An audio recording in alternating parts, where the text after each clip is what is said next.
Bon, d'abord, je suis content d'être là et voilà, qu'on puisse profiter de ce temps pour apprendre à grandir voilà, dans la connaissance de Dieu. Et ce que je dis, c'est pour vous, mais je me l'applique à moi à 200% aussi. Hein, voilà, donc c'est pas, c'est pas une leçon. Est-ce que vous connaissez la proportion, la part immergée et émergée quand on voit un iceberg? Donc la partie immergée sous l'eau et la partie émergée, c'est quoi la proportion?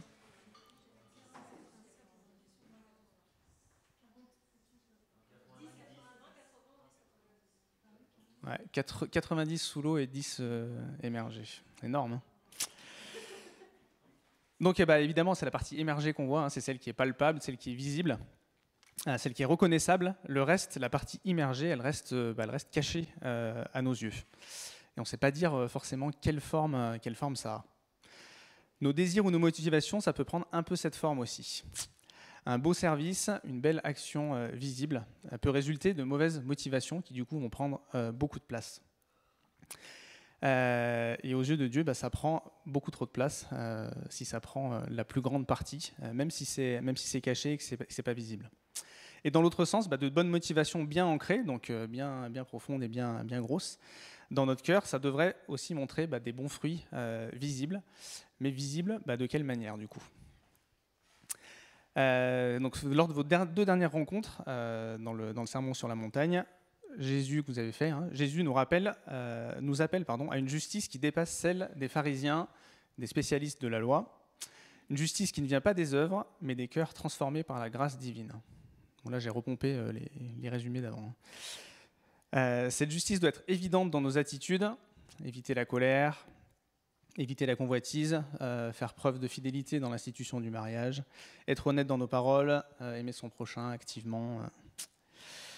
Et dans notre passage d'aujourd'hui, Jésus nous enseigne comment, en tant qu'enfant de Dieu et en tant que ses disciples, on doit et on peut vivre cette justice en pratiquant des disciplines spirituelles avec des saines motivations. Motivation ou désir qui ne viennent pas de nous directement, mais que seul le Saint-Esprit peut nous donner au travers de notre reconnaissance, de notre incapacité intrinsèque. Par nous-mêmes, on ne peut rien faire de spécialement bon. Et ça, en plus, dans une obéissance qui est joyeuse, sincère, et avec une grâce de Dieu qui est bien comprise. Je propose maintenant qu'on lise le texte du jour. Donc on est dans Matthieu 6, et c'est les versets 1 à 18. Matthieu 6, versets 1 à 18.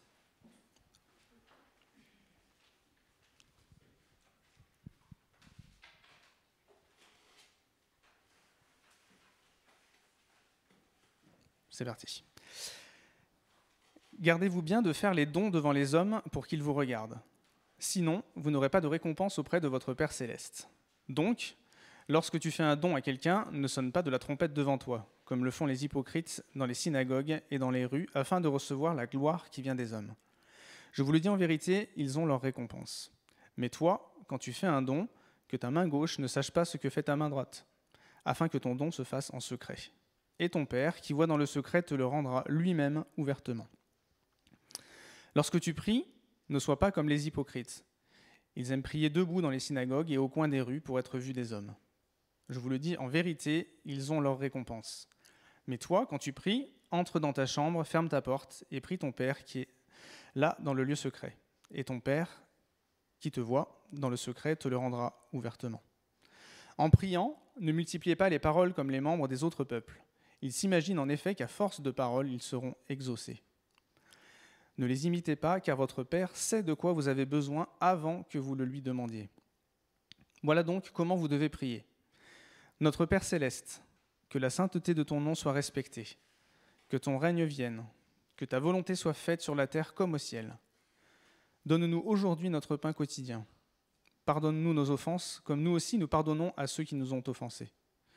Ne nous expose pas à la tentation, mais délivre-nous du mal. Car c'est à toi qu'appartiennent dans tous les siècles le règne, la puissance et la gloire. Amen. Si vous pardonnez aux hommes leurs fautes, votre Père céleste vous pardonnera aussi. Mais si vous ne pardonnez pas aux hommes, votre Père ne vous pardonnera pas non plus vos fautes. Lorsque vous jeûnez, ne prenez pas un air triste comme les hypocrites. En effet, il présente un visage tout défait pour montrer aux hommes qu'ils jeûnent. Je vous le dis en vérité, ils ont leur récompense.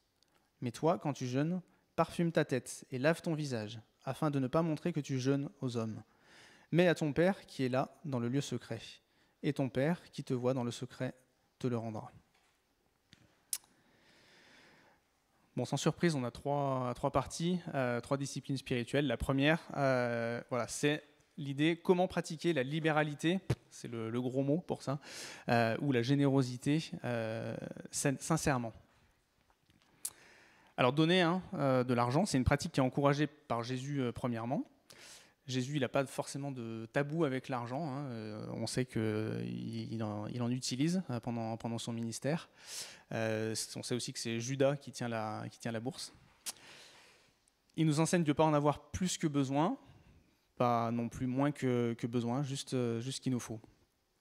Paul aussi nous encourage dans ce domaine. Il nous dit qu'il a appris à vivre avec peu et avec beaucoup.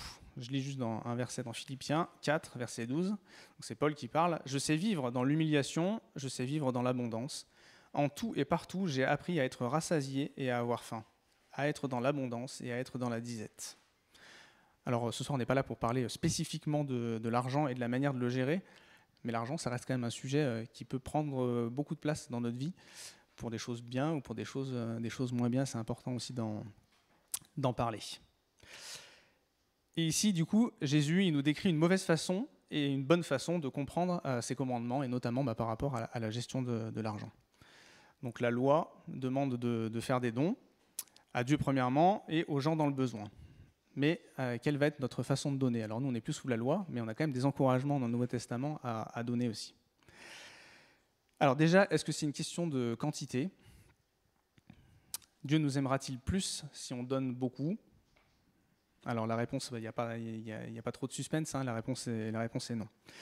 Vous connaissez tous l'épisode, pour ceux qui ont été à l'école du dimanche depuis tout petit, de Jésus qui montre à ses disciples une veuve qui met 2 petites pièces dans le tronc du temple. Et avant, il y a plein de pharisiens qui sont passés, qui ont mis plein de grosses sommes d'argent. Et il leur dit, cette dame, elle a donné plus, même en donnant que ces 2 petites pièces. Voilà. Donc c'est pas une question de quantité. Cette histoire nous le montre bien, mais plutôt de qualité, de façon de faire. Et même au-delà de la façon de faire, c'est avec quelle attitude de cœur est-ce qu'on va donner. Et ici, Jésus il oppose 2 attitudes. L'une hypocrite, donc c'était un mot en tout cas dans notre équipe, du mot croisé. La définition, hypocrisie, le fait de déguiser son véritable caractère, d'exprimer des opinions, des sentiments qu'on n'a pas. Bref, montrer quelque chose qui n'est pas en adéquation avec notre cœur, nos pensées, nos désirs et nos motivations. Donc ça, c'est une des attitudes que Jésus montre. Et la motivation opposée qui constitue le fait de donner en étant discret, sans montrer aux autres combien on est généreux. Si on donne de manière ostentatoire, donc c'est-à-dire très visible, ce sera pour notre propre gloire et pas pour la gloire de Dieu, qui, entre parenthèses, nous a donné lui-même cet argent. Donc pourquoi se glorifier de quelque chose qui ne nous appartient pas au final? Pourquoi chercher à être bien vu, si ce n'est pour recevoir la gloire qui est due en fait au Seigneur? Vu sous cet angle, cette façon de faire ne convient pas à Dieu. On se met à la place de Dieu en agissant de la sorte et en désirant l'approbation des hommes avant tout. Le texte, il nous dit que ceux qui font de cette manière, du coup, super visible, et je pense que Jésus ne doit pas spécialement exagérer sur la manière dont faisaient certaines personnes à l'époque, ça devait vraiment être assez visible. Et le texte, il nous dit que ceux qui agissent de cette manière, ils ont déjà leur récompense. Alors oui, ils ont une récompense, ils sont certes bien vus, ils sont mis en avant, ils se mettent en avant devant les hommes, mais ils seront réprouvés par Dieu. Au contraire, en étant discret, Dieu agrée notre don et nous le rendra. Alors peut-être pas sous forme sonnante et trébuchante, sinon on en viendrait peut-être à donner beaucoup pour recevoir beaucoup, mais voilà. Et si on va au-delà, il ne s'agit pas seulement non plus de donner discrètement, parce que donner c'est bien, mais donner discrètement, c'est peut-être pas non plus le but ultime. Il y a aussi derrière, voilà, de donner sans tristesse ni contrainte. Pas avec la phrase dans sa tête, moi je suis quelqu'un de bien parce que je donne comme Jésus il a dit qu'il fallait faire. Si on se dit ça, ou alors autre phrase qu'on peut se dire, ah mince, je donne, mais il y a personne qui va savoir que j'ai donné. Ou encore, j'aurais pu faire autre chose de cet argent que j'ai donné. Ou peut-être encore pire. Heureusement, j'en ai gardé une partie, mais comme je ne le dis pas, personne ne le sait. Du coup, je peux faire ce que je veux avec ce qui reste. Dans tous les cas, mes amis, Dieu, il voit, et Dieu, il sait. On ne peut rien lui cacher. Donc, en résumé, donne ce que tu peux selon ce que Dieu t'a lui-même donné, sans le claironner partout, et sans regret. Dans la joie de l'obéissance simple, par amour pour ton Dieu, qui te le rendra en temps voulu. Et en fait, il nous a déjà donné un prix énorme en mourant à la croix à notre place. Donc voilà, je crois qu'il a déjà payé le prix qui va bien. Deuxième partie, sans surprise. Pratiquer la prière sincèrement, versets 5 à 15. Autre discipline spirituelle, donc on appelle ça la discipline spirituelle, le fait de donner, prier, et puis le jeûne après. Donc autre discipline, mais même topo. Toujours la condamnation de l'attitude qui consiste à faire des belles prières devant tout le monde, en public, sans qu'elles ne viennent du cœur et qu'elles ne soient adressées à Dieu en toute sincérité. Donc on retombe sur notre mot de tout à l'heure, c'est de l'hypocrisie, si on le fait autrement. Et une fois de plus, on peut cacher, comme la plus grande partie de l'iceberg, qu'on disait tout à l'heure, on peut cacher nos motivations réelles, mais Dieu les voit sans ambiguïté, il n'y a pas de voile, il n'y a rien qui est caché pour lui. Il connaît notre cœur, il connaît nos motivations. On peut leurrer les hommes, ça c'est facile, mais pas Dieu. On ne manipule pas Dieu non plus, il le sait, si on essaye, on peut essayer, mais on ne manipule pas Dieu. Et le principe de la prière, c'est de s'adresser à Dieu, ce n'est pas de s'adresser aux hommes. Alors, quelques indications sur la prière. Dans ce passage, on voit, Jésus il dit de ne pas multiplier les vaines paroles. Et il dit aussi, votre Père sait de quoi vous avez besoin avant que vous le lui demandiez. Alors, ça ne doit pas nous dispenser de prier, pour le coup. Simplement de le faire avec simplicité, en sachant que Dieu nous écoute et qu'il nous entend.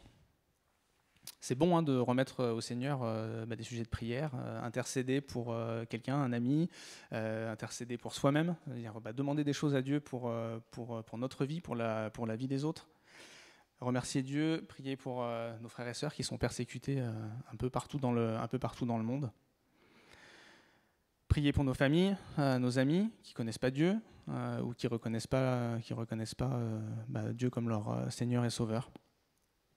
Alors, on ne va pas détailler la prière du Notre Père, ce n'est pas le but de ce soir, on l'a chanté un petit peu.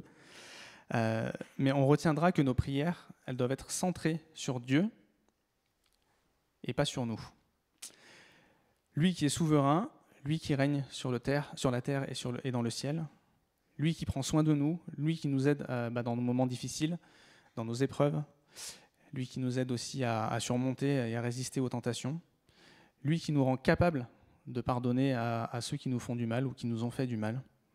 Lui, enfin, à qui revient toute la gloire. Si on revient sur le fait de prier dans le secret et seul, on voit que Jésus, lui-même, il prie souvent seul. Il monte sur une montagne où il va se mettre à l'écart pour prier, parfois sur de très très longues périodes. Et voilà, donc ça doit être un exemple qui nous suffit pour dire, prier seul, c'est une bonne chose. Pourtant, on n'est pas appelé à prier que seul. On est aussi encouragé à prier en communauté, en église, dans un groupe de semaine, si vous êtes dans un groupe de semaine, en groupe de croissance, si vous avez un groupe de croissance, au groupe de jeunes. Bref, dans diverses occasions, on est appelé à prier aussi en groupe, que ce soit des grands groupes ou des plus petits groupes. Donc voilà, là ce texte ne nous dit pas qu'on doit prier que seul. Nos prières en groupe, quand on prie, ça encourage les autres, ça exhorte les autres, ça les enseigne, ça les réconforte. Et quand on reçoit les prières des autres aussi, ça nous fait ces bienfaits-là qu'on peut recevoir aussi. Donc c'est des bonnes choses. Par contre, on peut se poser des questions si on prie que quand on est en groupe et qu'on prie jamais tout seul. Il faut s'interroger. Quelle est notre motivation à prier dans ce cas-là, et dans ce cas-là plutôt que dans l'autre, c'est-à-dire on prie que quand on est en groupe, ou alors quand on est seul, on ne prie pas. Et à l'inverse, pourquoi est-ce qu'on ne prie pas quand on est en groupe? C'est une autre question. Pour ce cas-là, dans la majeure partie des cas, c'est parce qu'on pense qu'on va être jugé par la manière dont on prie. Souvent, c'est ça. En tout cas, moi, ça peut être le cas, et ça a pu être le cas. On va être jugé, voilà, la forme de la prière, elle ne va pas être assez bien construite, il ne va pas y avoir des mots assez compliqués, ça ne va pas être assez long, ça ne va pas être machin. Mais du coup, voilà, quand on se pose ces questions, c'est a priori qu'on prie plutôt pour les hommes que pour Dieu en premier. Donc c'est juste s'interroger sur ces pratiques. Pratiquer le jeûne sincèrement, versets 16 à 18. Alors le jeûne, c'est bon, ça parle à tout le monde? Le fait de ne pas manger, quoi. Voilà. Donc c'est quasiment toujours associé à la prière, dans les évangiles en tout cas. Donc voilà, c'est pas étonnant de le retrouver ici. On a parlé de la générosité, il y a la prière, et après on parle du jeûne. Mais c'est une discipline spirituelle dont on parle finalement assez peu. On a tendance à passer assez vite sur les textes qui parlent du jeûne. Ça ne nous parle pas forcément trop. Donc pas étonnant qu'en fait on le pratique assez peu. En tout cas, je constate que c'est mon cas. Pareil, du coup, on ne fait pas une étude là ce soir sur le jeûne, mais je voulais quand même vous filer quelques éléments.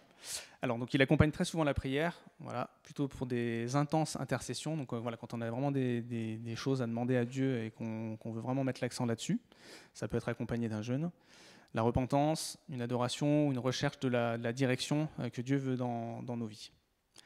Il a plusieurs bienfaits qui affectent notre relation avec Dieu. Ça apprend un peu plus l'humilité et la dépendance à Dieu. On consacre du temps à la prière qu'on ne consacre pas du coup à manger. Donc, voilà, c'est tout simple. C'est un exercice d'autodiscipline qui nous aide à nous abstenir du péché. Il nous prépare à souffrir pour la justice, au cas où ça devrait nous arriver aussi. Fixe notre attention sur Dieu plutôt que sur le matériel. Et c'est une expression de l'urgence et le sérieux de nos prières. Voilà, donc c'est pas forcément à mettre à toutes les sauces non plus, mais c'est quelque chose qu'on peut pratiquer. Voilà, c'est pas un truc mystique. Le Nouveau Testament, il nous enseigne pas que nous devons jeûner. Il donne pas de fréquence non plus sur laquelle on devrait jeûner, ni des situations extrêmement précises. Mais les auteurs du Nouveau Testament, ils en parlent assez régulièrement. Et puis, donc voilà, une pratique plutôt normale, pas réservée à certaines personnes, pas bizarre.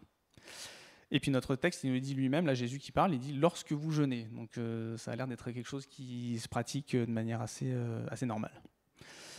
Et puis on sait que Jésus, il a jeûné également. Pourquoi donc ne pas le faire? Je nous pose la question. Et dans ce passage-là, donc sur la partie sur le jeûne, on retrouve une fois de plus le même schéma qu'on avait pour les deux autres. Ne pas être hypocrite dans ce domaine-là non plus. Ne pas montrer de manière ostentatoire que l'on jeûne. Voilà, il donne des exemples. Si on ne veut pas montrer aux autres qu'on jeûne, on se parfume, on fait normal, quoi. On montre pas. Si on le fait pour que les hommes le voient, alors on reste sur du « regardez-moi et rendez-moi gloire à moi », plutôt que sur le désir de rendre gloire à Dieu. Comme pour la générosité ou la prière, ceux qui pratiquent ces disciplines pour eux-mêmes, on l'a dit déjà, reçoivent leur récompense. Jésus le répète à chaque fois, ils ont leur récompense. Pour ici et maintenant, ils ont eu leur heure de gloire à ce moment-là. Peut-être qu'ils pensaient être approuvés de Dieu, plus plaire à Dieu en faisant ça. Voilà, ils étaient aussi approuvés des hommes, mais voilà, cette récompense, elle était temporaire, rien d'éternel là-dedans, trompeuse, et elle amène à la ruine.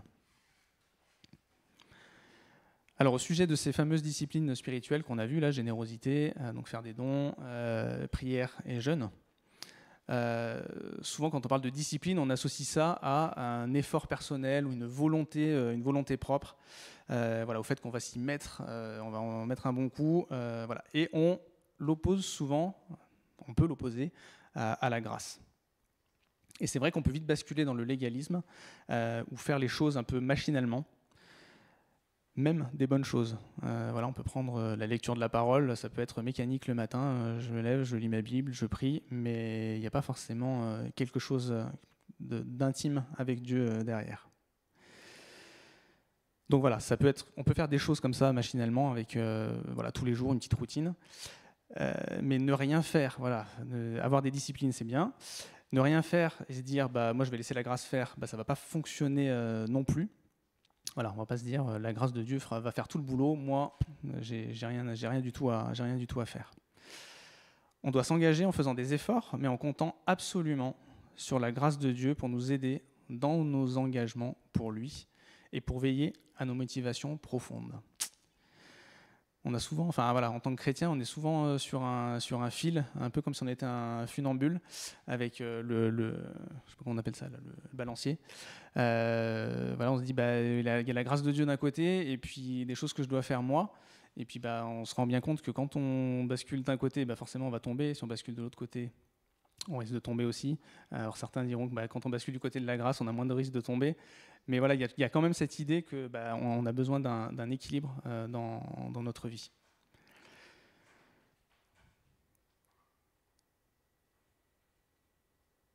Et bah, voilà, comme pour tout ce qui est dit depuis le début du sermon sur la montagne, Jésus nous invite à aller plus loin, à nous sonder sur nos attitudes et à changer nos pratiques.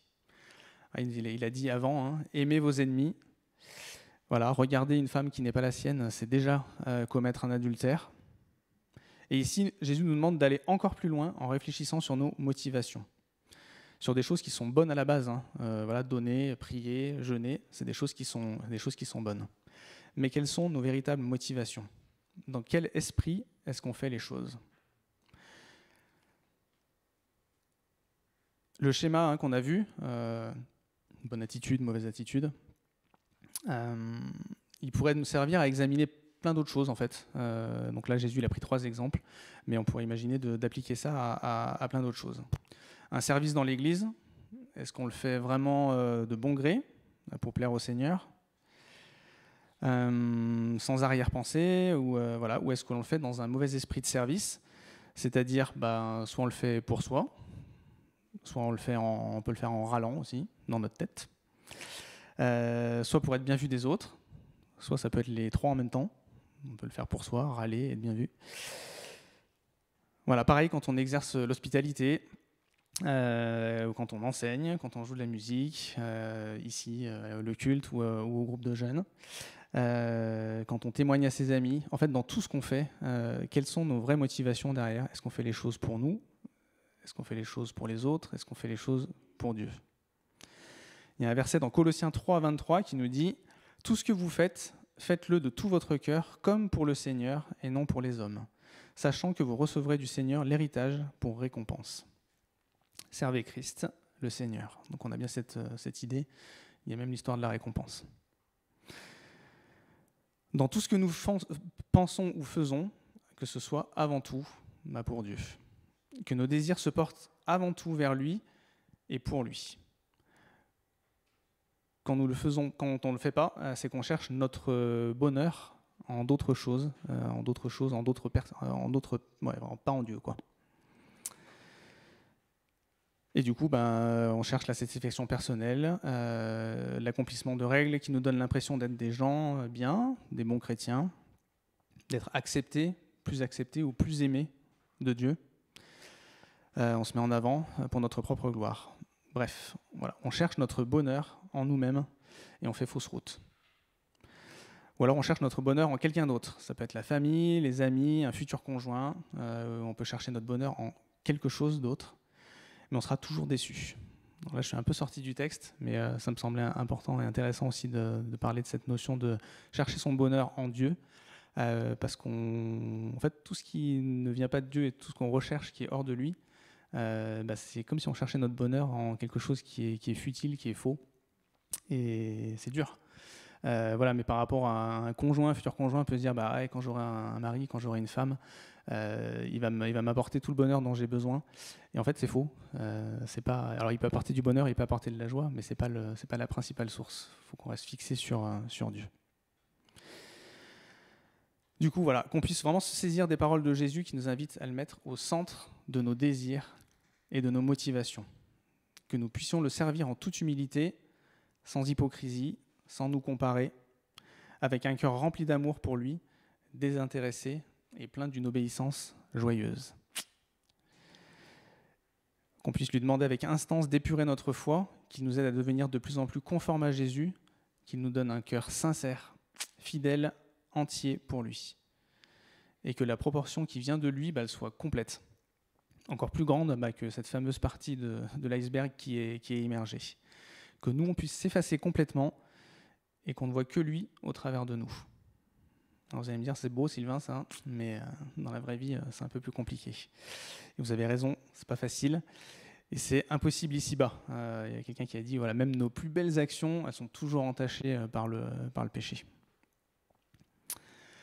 Donc c'est impossible ici-bas, mais on a quand même l'espérance que quand on sera avec Dieu, quand on sera dans sa présence, ça sera certainement un peu comme ça, et on aura notre récompense. Et aussi pour l'instant, ça nous ramène au fait que on a absolument besoin de la grâce de Dieu à chaque instant de nos vies pour progresser. Sans ça, on peut rien faire. Seul, on peut rien faire, et seul, on peut rien être non plus de bon.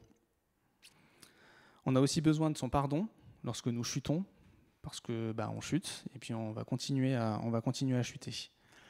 Mais au-delà de ces difficultés et de notre égoïsme, nous pouvons nous raccrocher de manière sûre et certaine aux promesses, tout simplement, que Dieu nous donne et aux moyens qu'il met à notre disposition. On a sa parole, la Bible, qui nous enseigne par elle-même. On a son Saint-Esprit qui vit en nous. Saint-Esprit, c'est Dieu qui vit en nous, qui habite en nous. Et on a l'Église aussi, de manière globale, mais l'Église locale principalement. Voilà, les frangines, les frangins là, qui sont autour de nous, qu'il a placés à nos côtés et qui sont autant de moyens de grâce, d'encouragement et de tellement plein d'autres choses pour nous les uns les autres, quoi. Et je finis avec juste la lecture de Philippiens 1, versets 6 à 11. « Je suis persuadé que celui qui a commencé en vous cette bonne œuvre la poursuivra jusqu'à son terme, jusqu'au jour de Jésus-Christ. Il est juste que je pense cela de vous, tous, parce que je vous porte dans mon cœur, vous qui participez tous à la même grâce que moi, aussi bien dans ma détention que dans la défense et l'affermissement de l'Évangile. En effet, Dieu m'est témoin que je vous chéris tous avec la tendresse de Jésus-Christ. Et voici ce que je demande dans mes prières, c'est que votre amour augmente de plus en plus en connaissance et en pleine intelligence, pour que vous puissiez discerner ce qui est essentiel. Ainsi, vous serez purs et irréprochables pour le jour de Christ, remplis du fruit de justice qui vient par Jésus-Christ, à la gloire et à la louange de Dieu. » Amen. Voilà, ça c'est un encouragement pour dire que Dieu il travaille dans notre cœur. Des fois on peut être découragé parce qu'on voit dans notre vie que ça ne marche pas, qu'on chute, que le péché il est là, que la lutte elle est compliquée. Mais on sait qu'on a quelqu'un à nos côtés qui nous pardonne, qui nous fait grâce et qui s'occupe de notre croissance aussi. Je vais prier et puis on enchaîne. Ouais, Seigneur, merci pour ce temps qu'on a pu avoir ensemble autour de ta parole. Merci parce que tu es un exemple formidable de nous avoir montré ce chemin, ces possibilités que tu nous offres. On constate dans nos vies que c'est pas simple, c'est pas évident, on a du mal. Mais on sait aussi que tu nous vois, tu nous prends par la main, tu nous connais et tu veux nous aider dans nos difficultés, tu veux nous aider dans nos luttes. Et Seigneur, on te prie particulièrement que tu nous aides à sonder nos motivations et à les épurer, Seigneur, pour qu'on puisse te servir dignement et comme tu le souhaites. Et c'est aussi que plus on est conforme à toi, plus ça se voit et plus ça se voit à l'extérieur. Et c'est aussi le but qu'on a de montrer à nos frères et sœurs premièrement et puis de les aider. Et surtout aussi à ceux de l'extérieur qu'on est différents et que ça vient de toi, ça vient pas de nous, Seigneur. Aide-nous à progresser et à grandir. Amen.